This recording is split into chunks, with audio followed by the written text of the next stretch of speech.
It is such an honor to bring Esther Valdes Clayton to the Warriors today.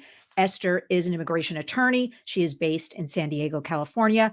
Immigration attorney, policy expert. That's what I'm calling her. You can follow her on Twitter at Esther_Valdes, Valdes, everybody. No Z's and S on the end. But what I want to say, you can also catch her always San Diego area, KUSI, Telemundo 20. She's on News Nation. She's on TNT Radio.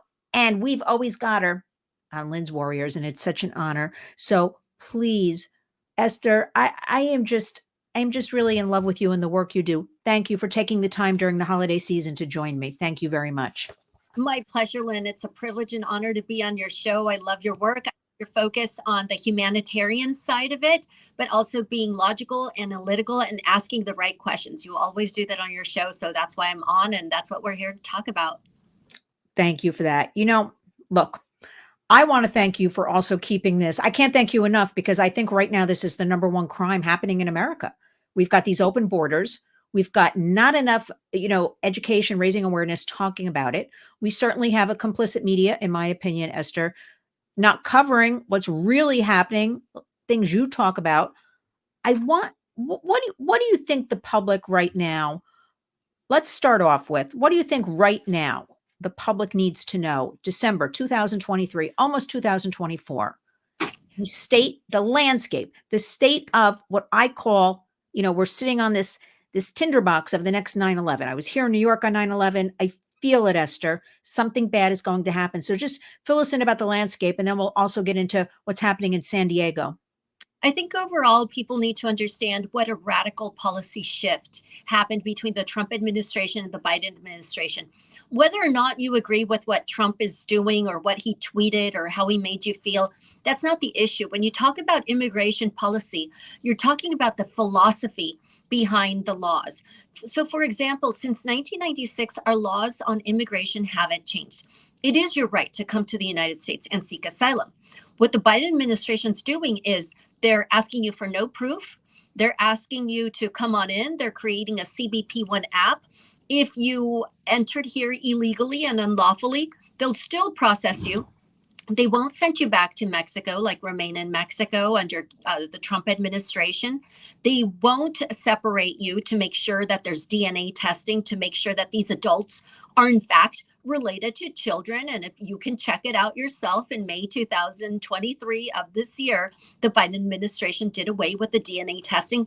So all of this is called policy, the philosophical approach. And if I had to explain it to your listeners of what philosophically is happening, it's just an epic stand down.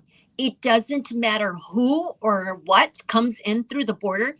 The only thing is this, and this needs to be understood very clearly, that even the heads of the various national security departments are warning us that we already have terror cells, most likely. We already have people who are coming in through the southern border, and it's just a matter of time. They're almost like giving up at this point. Instead of having law enforcement, greater surveillance, deportations. I mean, a deportation means somebody who should not be here gets excluded and rapidly removed from the United States. They're not doing that. So what's left is just everybody coming in, asking for asylum, waiting for a court hearing that may or may not ever happen 5 to 7 years from now. And here in San Diego, we're starting to see Texas-style numbers of migrants coming in. Just to give your audience some understanding, the last 3 years of the Biden administration, we've had the highest recorded migrant apprehensions ever in the United States. Some of you might say, well, what's the matter? My parents came to Ellis Island from Italy, from France. We're a country of immigrants. Yes, we are, but this is not Ellis Island. What's happening? What is happening are that people from foreign nations that are hostile to America, not just that are hostile to America, but to our values, to our beliefs. They don't come from necessarily a value system that values LGBTQ issues, for example, gender equality. They sustain gender and sexual mutilation or pedophilia, even in the form of marrying child brides.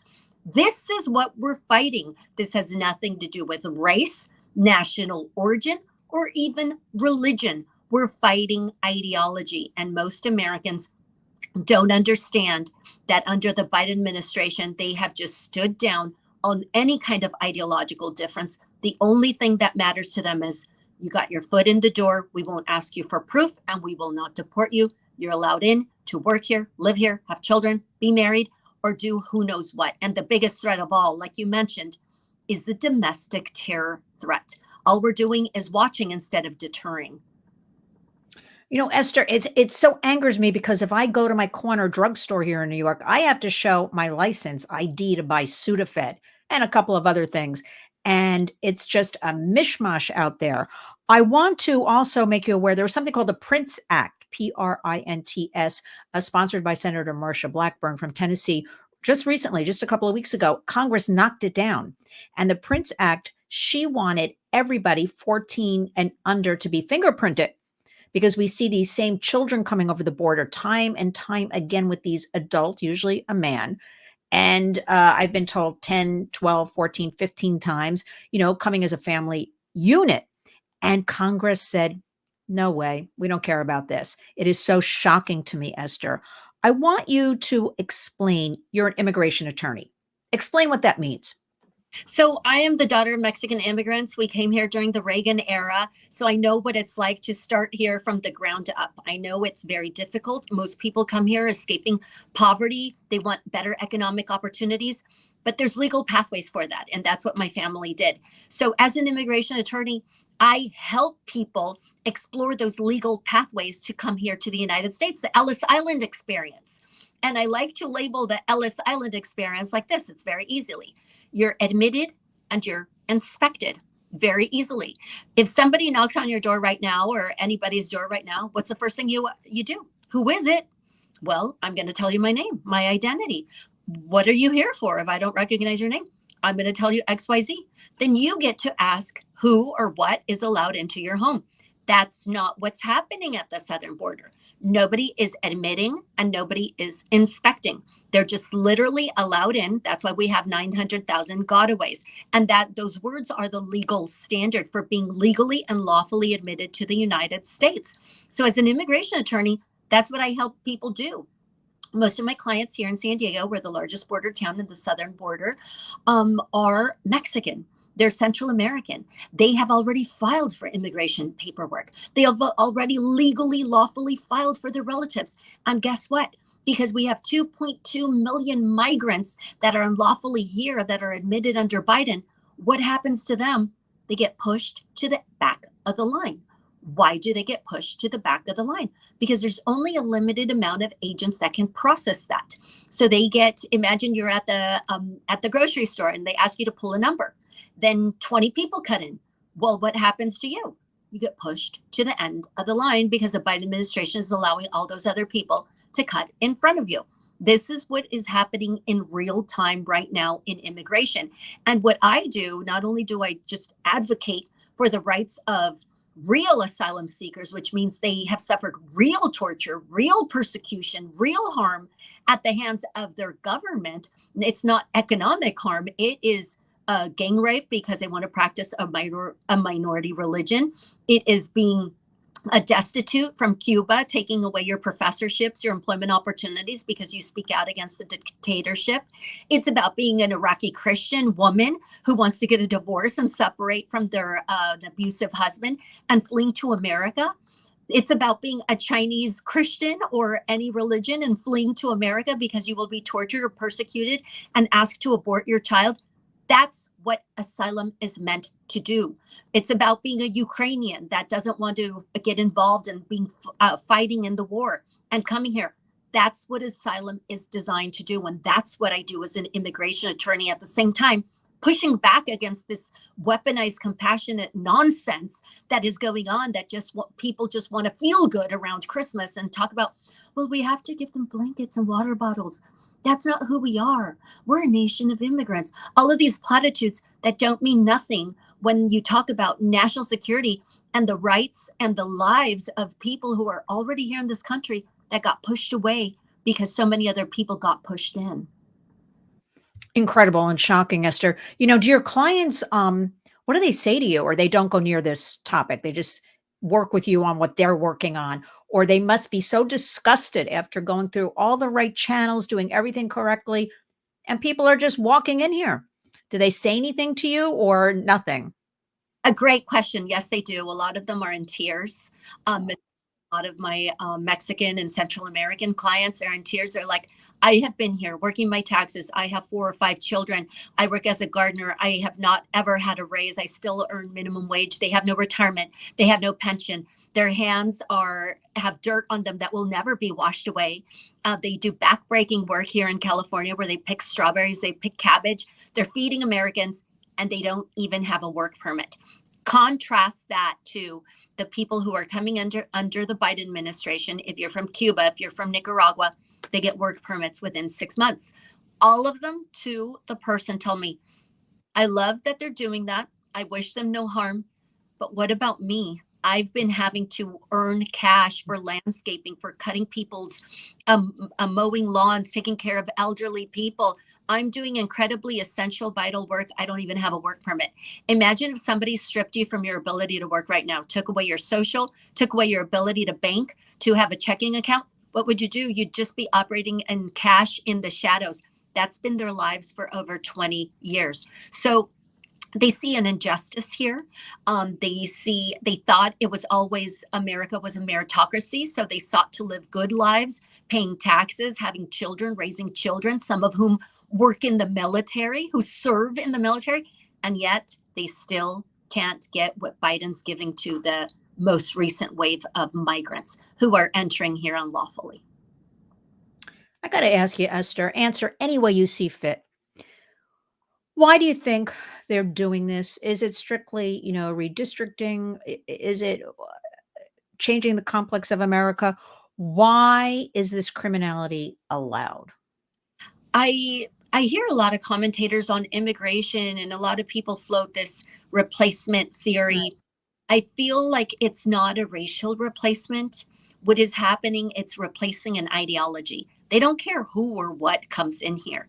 They're replacing the freedom, the Western civilizational values that made civilization great, which comes down to a simple word: freedom. You have a right to individual freedom that's not given by the government, it's given from a creator. And we are endowed by our creator to want freedom, to want private property, to have intrinsic value because of your intrinsic right to life. I think they want to undo that. When you bring in somebody who has little to no education, they're just willing to live at a subsistence level. They're not willing, and they can't expend any extra energy fighting for liberty, for values, for justice, for equality. They're not fighters. Otherwise, they would have fought for revolution in their country of origin, and they're not. Those countries are still living under extreme ideologies that deprive them and maintain them in corrupt judicial systems, in corrupt forms of government that will never be fixed. So instead of fixing it through ideology and having an American revolution, what America is doing, we're stealing away their best, their brightest, the fighters, the men who would have fought a 1776 revolution. And they're coming here because we already had that revolution. They're coming here, and this is what I mean by real replacement. They're fundamentally transforming that. So where we have this kind of just a I give up type of mentality. I'm just not willing to fight. And with that, and you see it in our young people too. They're not willing to fight. They can't meet recruitment numbers because they already lost the value in what America is, what our American values are, and that they're worth defending and fighting for. So there's just some of us left. You're one of those. That's why you're a warrior, because you're willing to fight that battle.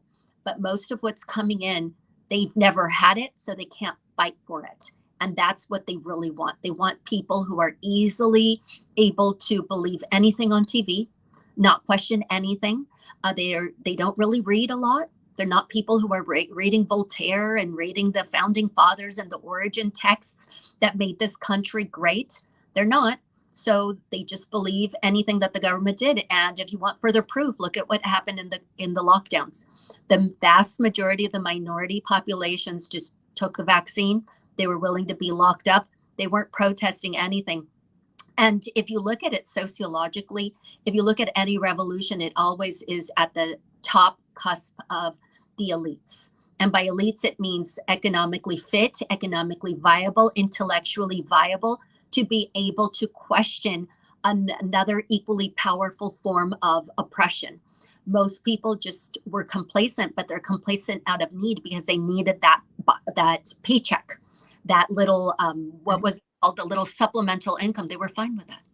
Most people were perfectly fine. They were even grateful to the government. They were And happy. I don't want this. I want my right to work back. Wow. I want to go back to San Diego. Are you familiar, Esther, with the group I work with on Border 911? Border911.com you got to get involved with them. I just spoke with Mark Morgan, and I'll send you the information. But they don't really have any coverage for San Diego. They're primarily about Texas, Arizona. And I was speaking to Mark just a couple of days ago, and he told me, and he has a distinguished career, 10 years as a Marine, then FBI. He has worked in 6 different administrations. So again, these are bipartisan issues. These are human rights abuses all the way around with all of this for Americans. Even if you want to go back, illegal aliens, yes. And I'll get to it in a minute, Esther, where I'm going with all of this. But I'm seeing women here now in New York City that they want out, even though they're like illegal, because there's nothing here for them. There were no preparations or infrastructure. Sure, they were thrown into a hotel room. Sure, they were told they'll get everything. Sure, they've gotten a lot of things already, but there's nothing down the road for them. So they're like saying already, like, we have to get out of here, or it's so cold, we have to get out of here. Some even went back. So it's a mess all around, but I want to introduce you to them. I think they could use your expertise. But anyway, Mark was telling me the saddest story that of all these unaccompanied children, minors, as we call them, mostly every single girl could be 8 years old, 12 years old. In their backpacks, they've got birth control pills, the morning after pills. They've got and they'll just say, my mother sent me with these. So, this in and of itself has been sitting with me for so long. You brought up about the ideology, and I'm glad you did, because most people don't talk about the ideology at all. These are men coming over that treat women and girls a certain way and think it's their right to do that. And so I want to know, I'm jumping all over, Esther, I can't help myself with you, but where are all the women's voices in America to speak up for our girls that are here, our women, these kids coming here unaccompanied, and those women being abused? Because I don't hear anybody speaking up at all about really pretty much any of this. And that's why you're such a strong voice. And I just appreciate you so for just speaking up and sharing truths and facts. But are you hearing any women's voices speaking about what you're speaking about? Because I'm not hearing it. I think they do, but they do it, they're muted. They're intentionally suppressed for political gain because they all have to be on the same page. Every migrant's welcome. We are a nation of immigrants and we're going to allow everybody in. It doesn't matter who.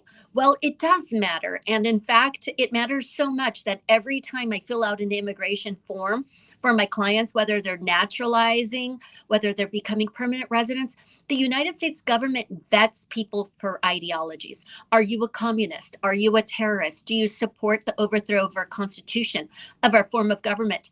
Do you support the genocide of any group?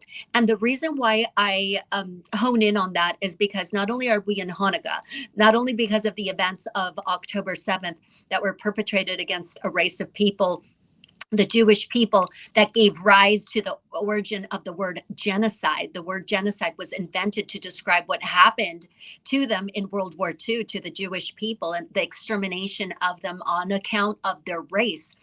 But because the United States now, we're being asked to give refuge, give asylum status to the Palestinians, who we know keep chanting from the river to the sea, Palestine will be free. That's a genocidal chant. That is something that is prohibited by immigration, whether it be visa, whether you're naturalizing or becoming a permanent resident. So to circle back to your question on who is saying this, well, there are certain groups, they voice it, but not too strongly, because the big win is just getting Biden elected, getting every single Democrat elected, and letting anybody in here. And then we'll see about the consequences. They're not thinking far ahead of what it will happen further down the road to the United States of America if we allow people who want the genocide of an entire group of people, or even who want femicide. Femicide is the intentional torture or killing of a woman by virtue of her being a woman.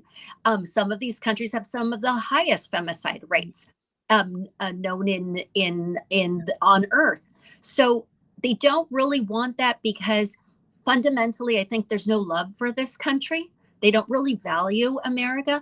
They want America to cease to exist as a colonizer, as having a white history, a whitewashed male dominated history, a whitewashed male dominated Christian, Judeo Christian country. They want it eradicated so that America will no longer to be able to be that city on a hill that everybody's flocking to. Just, I think Barack Obama said it best back in 2012. We can be great among equals. Just bring America down a notch in our style of living, in our ideology, so others can be great too. And we cease to exist and they just bring us down. And pretty soon there won't be anywhere else to flee. Unbelievable. I want to get into now a little bit of San Diego, because we talk about so much about Texas, Arizona, and as you pointed out earlier, we're finally seeing a lot of visuals coming out of San Diego, or we're seeing a little bit more in the media. We just saw a group of Chinese men. I saw something maybe a week ago lined up, fairly well dressed, fairly nice luggage. Just, well, I'm here. I'm also hearing from people working on the border in San Diego. They're just saying, okay, you're here, go find the bus. You're here, go find. And people are wandering around. Give us what you know about the cartels, because the cartels, people do not understand. I will say, you can agree, not agree, Esther. I believe right now we have a U.S. government that is complicit in the biggest human trafficking operation going on in the world with these criminal cartels. What do you say about this? Well, the cartels have been in big business since approximately the Obama administration. I've been practicing for 20 years. This really started way back in 2008, 2009. And they rapidly, and I've long been saying this, they noticed very quickly that there was more money to be made human trafficking and selling children and exploiting children and live streaming their molestation and their rape than to sell fentanyl. What happens with fentanyl is you need constantly new users because you kill your users. They get addicted for a while and then they die. So, and a lot of people just never will use it. So what they do is, well, are trafficking in humans and women and children and live streaming abuse is much more profitable. So I started seeing an uptick back in the Obama administration. We're talking 2009, 2010. By 11, I was noticing the earliest caravans of migrant children coming in just unaccompanied. And it's like, wow, we've never had this before. I started as a law clerk in the late 90s. So I was always used to dealing with adults. And pretty soon there were just these children showing up. So what we're seeing here in San Diego is since the beginning of the fiscal year, October 1st, that's when the fiscal year starts, we've had over 9,900 Chinese nationals, almost all male, apprehended illegally trying to enter the United States. They're seeking asylum, yes, but what they were really seeking was evading authorities. How do we know this? Because only 50 of them used CBP One app. The CBP One app is the application that the Biden administration told asylum seekers, use this instead and manage your entry into the United States. They didn't want to do it. They just wanted to enter illegally into the United States. And guess what? We allow them in. Since September here in San Diego, we've had 50,000 migrants dropped off to my old neighborhood, places near the beach. They're just overwhelmed. The vast majority are male. The reason why this is so important is that as a society, in any society, especially developing societies, Lynn, you understand that the most vulnerable of any society are women and children. We're not seeing the most vulnerable coming. We're seeing fighting age young men coming in. And I personally, just last week, I met with over 30 to 35 new migrants. They were not from Mexico anymore. They're from Syria. They're from Ecuador. They're from Colombia. They are from Haiti. They're from Senegal, Sudan. They're coming from all over the world. And if you recall, when Title 42 was lifted, the Border Patrol was telling the Biden administration, don't do it. Don't lift the CDC guidelines and the provisions stating that we're in the middle of pandemic. Don't lift it. We are going to have up to 10,000 people a day trying to get in. And guess what? These numbers are holding true. In 1 week, just in the San Diego sector, along the border, it's divided into about 5 to 9 sectors for Border Patrol. Here in the San Diego sector, just in the last week ending on December the 5th, we had over 8,500 migrant apprehensions. That's almost 10,000 in one day from 70 countries. We had over 120 unaccompanied minors. We had sex offenders being arrested. That's what's coming in. And again, these aren't your usual Ellis Island immigrants that, there's a famine in Europe and I'm coming over with my belongings, with a sponsor, with my savings. They have absolutely nothing. So when they come in, they're not only a drain on the taxpayer, but also the federal government is causing a harm to these local governments because they're not really assisting them at all. We've received no money. In fact, the San Diego County Board of Supervisors just recently released $6 million to deal with the flow. And there's little oversight. We don't know where this money really goes to, other than it goes to these non-governmental organizations. And my question is, well, if we don't want to spend the money, why don't you just partner with churches that do it anyway? Like the Catholic Church, there were other ways to do it. But Lynn, there's such a lucrative underbelly of this immigration phenomenon where the Biden administration lets them in, and then they just follow a little candy cane lane through all of these little NGOs. People are starting little nonprofits just to get, the grant money. You could get $3 million, $1 million, and most of that money goes to labor costs for your staffing, your hiring, your phone. And then you have migrants out on the street. They don't get any of that money. So, it's getting bigger and bigger and more bureaucratic. But the big takeaway is that the Biden administration, all they're doing is logistically managing, administering this large inflow. They are not deterring, stopping, or enforcing the law. Esther, our Mayor Eric Adams, if you can find him, let me know. He does pop up when he travels to Washington. He said, come to New York City, sanctuary city, come, we'll feed you, clothe you, house you. So they came. And then he started complaining.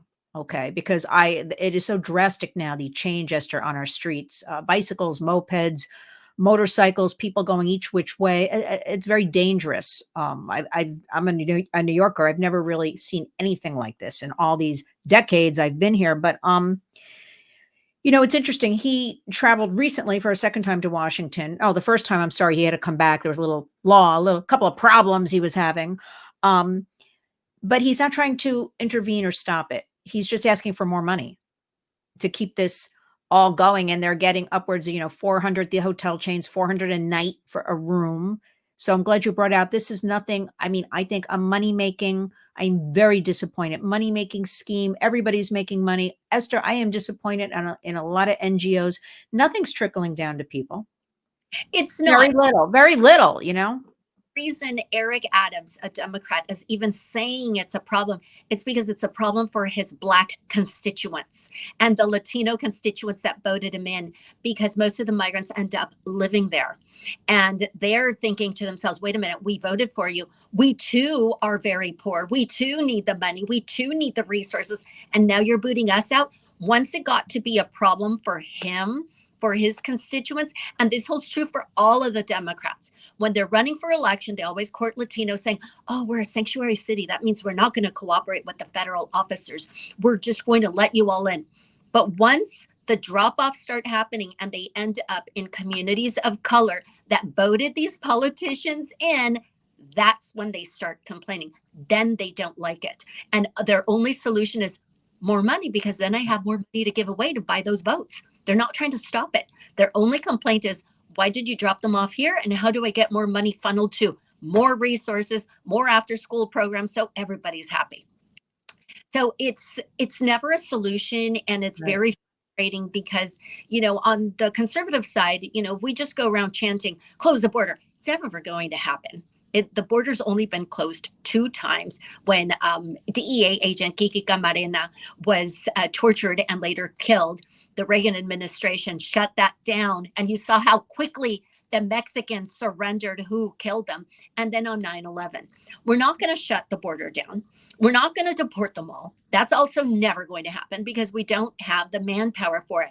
I think the smarter solution for conservatives like you, and you understand this, is to hone in on the human trafficking aspect and show them up for what they are. They're hypocrites because they're really not women's rights advocates or advocating for the health and safety of these children. If they were, no mother like myself or like yourself in their right mind would send a child by themselves with some unknown male. You would insist on DNA testing to make sure that they're not being trafficked, but they don't want to know. They don't want to know because they need the child labor here. And time won't allow us to get started on the underbelly with the child labor. But people can read on their own. The New York Times published a huge expose of what really happens to migrant children. They're not here seeking a better life. They're not graduating and going to Harvard Law School. They're not. No, I actually want you, if you have a couple of minutes, to touch upon children and this labor trafficking, if you have time, because we have to know about this. Because Esther, I'm finding out both sides, whether it's Democrats, Republicans, everybody's loving this cheap labor. And I keep saying, where are the children? Nobody can answer me. So share with us what you know. Well, earlier this year, the Department of Homeland Security head testified that they had lost contact with 85,000 children. And just to walk people through what happens when a child enters the United States and they don't have a guardian or they don't have a parent, they're under the auspices of what's called the Office of Refugee Resettlement, ORR. They're in a soft type of detention until they're released to a family member. That's what's supposed to happen.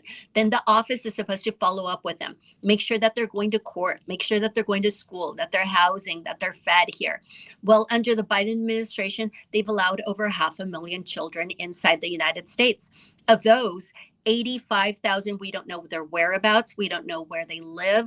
They just lost contact, and there's no outrage as to their whereabouts. Are they alive? Are they dead? Are they married? Where are they working?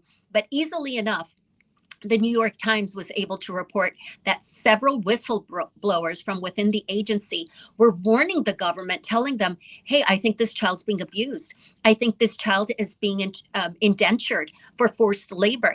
And what I see as an attorney, and I know this from experience, and I'm being honest about what happens, the majority of these little children are brought over here to work and send money home because in their countries of origin, it's no big deal if you're 8 years old and working. If you can hold a broom, you can hold down a job and you can work. They come here to school. They're falling asleep in class because they had to catch a bus after their late shift. They get home at midnight. They're forced to pay rent, even from their relatives, even from their mom or dad, to sleep on the couch. They have to contribute groceries. They have a list of expenses. They have to pay the coyote, or something bad can happen to their family members back in their country of origin. And they're here to work. They're not going to graduate from high school. Very, very few. In fact, there's millions of dollars that are expended on migrant education programs in many sanctuary states to help these children along. But it's almost such an impossible task because they're here to work. And that's what America wants. And the Democrats want that too.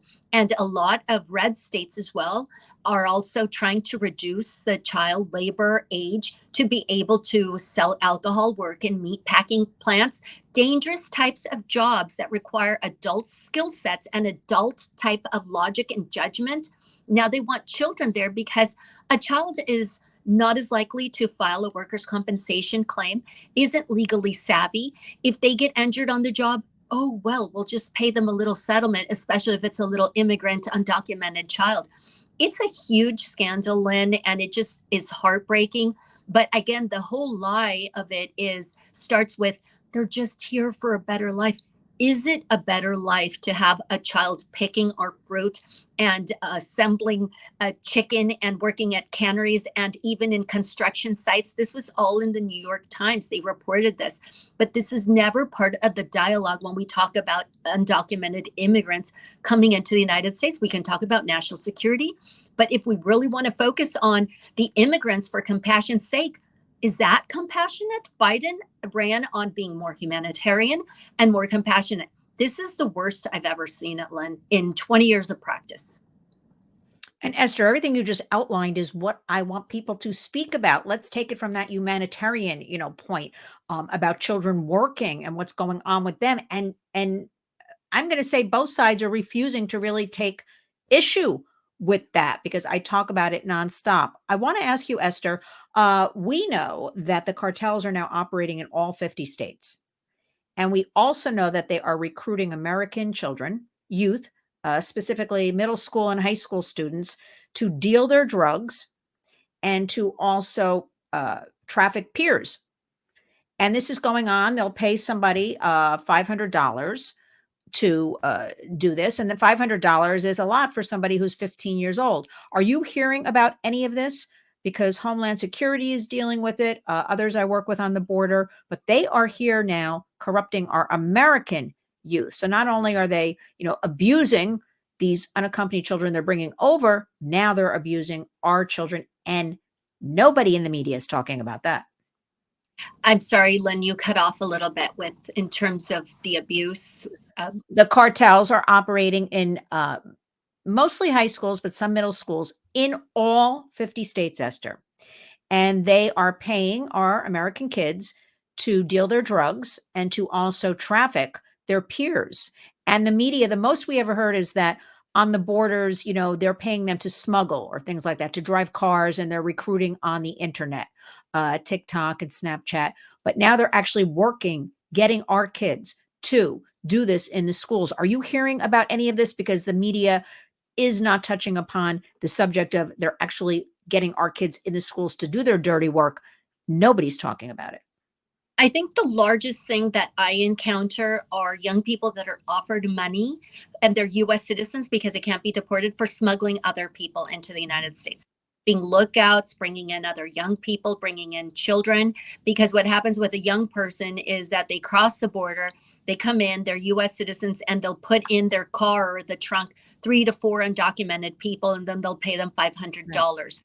Especially right now with the inflation, and they just see things that they want on Instagram. They want to buy the latest Gucci bag. So they do it for money. That's what I've seen the most of. But what we're dealing with cartels, the real name are the transnational criminal organizations. And we have to start getting serious about them as Americans. These aren't just like these small mom and pop mafia style where it's a family and, just idealize like the Godfather. These are vicious, these are cruel organizations that are stronger than the Mexican government. I have followed this since 2012 when I started doing asylum cases for Mexicans fleeing into the United States because they were the victims of cartel violence. When you win an asylum case, which I've won over 24 Mexican asylum cases, you have to prove that the Mexican government was complicit or cooperating or in fact caused the harm. I was able to successfully prove and show through policy papers, through testimonial evidence, documentary evidence that the Mexican government, not only are they overwhelmed in terms of not being able to fight off the cartels, but oftentimes they're complicit, they cooperate with the cartels, and they're stronger. They have their own communication systems. They have their own satellite equipment. They have their own army. They have their own military. They're better equipped than the Mexican army. The American people are not cognizant of this. We keep using the word cartel. They're organizations bigger than the Mexican government. If you don't believe me, you can Google several times that the cartel has had the Mexican government surrounded when they want to apprehend or arrest one of their own for a crime that was committed. They can't withstand the firepower and they release them. Even under the current president, Manuel Lopez Obrador, he's had to stand down because he recognizes that this is a failed state. It's a frail democracy, and God help us the day Mexico is toppled over. There's policy papers dating back from 2012 to 2015, I would read it, where they would strategize in case we had to have a fortified border wall in case Mexico fails, in case it's overwhelmed by these cartels. These aren't just small little regional criminal organizations. They're vast, they're transnational. And now what you're describing They operate internationally here in our back door. That's what we're dealing with. It's a huge security risk. And I hope more of the Republican candidates are able to elucidate on how they would take them down. I wish, Esther, that that being said, that could be like the platform. To me, I'm always about, look, there's a lot of spokes in that wheel going on right now, but if this one thing could get out there, I think this is an issue everybody could get on board with if they understood it, if they heard about it, if they understand how it affects them and their community, because we know now every state is a border state. I also want to throw in that, it's fair to say with the work we do at the Warriors, it's about sex trafficking and raising awareness, but also solutions and resources, educating people. It is clear we have 6 bills right now, Esther. It's the end of the session, 118th Congress, pretty much near the end of the session. They have not moved them out of committee for final vote there. And again, bipartisan. I want to keep stressing that it is clear they don't care about our kids. They don't care about also the kids unaccompanied coming over the borders. Now, Esther, finish us up with hearing all of this, because people get crazy. They say they're overwhelmed. It's dark. It's ugly. Not unless it affects them directly. They see it, or they're threatened or a crime or something. What can we give as hope? Finish us up. What do you want the American public to know? And give us a takeaway, because there's always, at least for the Warriors, we have a silver lining in everything. By you being here, Esther, that is my silver lining. Educating everybody, because I think that's the number one thing, raising awareness and educating. What do you want everyone to know? I think the silver lining in all of this is that vast majority of immigrants, especially those who hold to Catholic faith, which is a European faith, they have a monotheistic form of religion and the same values, the same God. They're worshiping at the same churches and or synagogue. We need to understand that we're entering this a kind of fight that Israel's right now fighting. It's an ideological fight. And the immigrants over here, we absolutely have a duty to be humanitarian, to give water bottles, blankets if you're able to, but you also have a duty to protect this nation, because America cannot fail. The world will not continue if America is subservient to globalist interests. And by that, I mean, we have to stay America. We have to remain true to our fundamental foundation. And the silver lining is this: the vast majority of migrants, they're good people. They're here to work. We need them economically. We need them demographically. Most American women are not having enough children. There's a lot of young people here. And as conservatives, we need to capture them and educate them on why we need to preserve America. I don't think we do a good enough job. So when we came to this country, we had an angel family that showed my mom how to make a turkey, why we celebrated Thanksgiving. And I grew to love this country. My family did. So if each one of us started to do that, what we're doing is we're transmitting our traditions, we're transmitting our values, especially in a time of declining birth rates. We want to do that to the next generation of Americans. There's still a lot of good in this country. There's more good than bad, but we have a duty to not just fight off the bad, but also to do good. And that's why, Esther, I call you a warrior, because of you saying that, because I agree. It starts in the home. It starts, open and honest, talking about these issues, then spreading out into the community and preserving America. Esther Valdes Clayton, God bless you and the work you do, and God bless America. Everybody, Esther underscore Valdes, Valdes. We're going to have all this in the body of the video. I want to thank you, Esther. Again, I'm thanking you a lot, because I'm truly honored and very humbled that you joined me. You're taking the time, your dedication, your commitment, your truths, your facts, and sharing them. You really are at the forefront of all of this. And I am just so proud and honored to really know you. You are really my shining example of a warrior. Thank you so much. Merry Christmas and happy holidays, and be safe. And I hope we get to talk again soon, Esther. Thank you, Lynn. Thank you again for having me on and being able to dialogue with you. I really appreciate it. Thank you.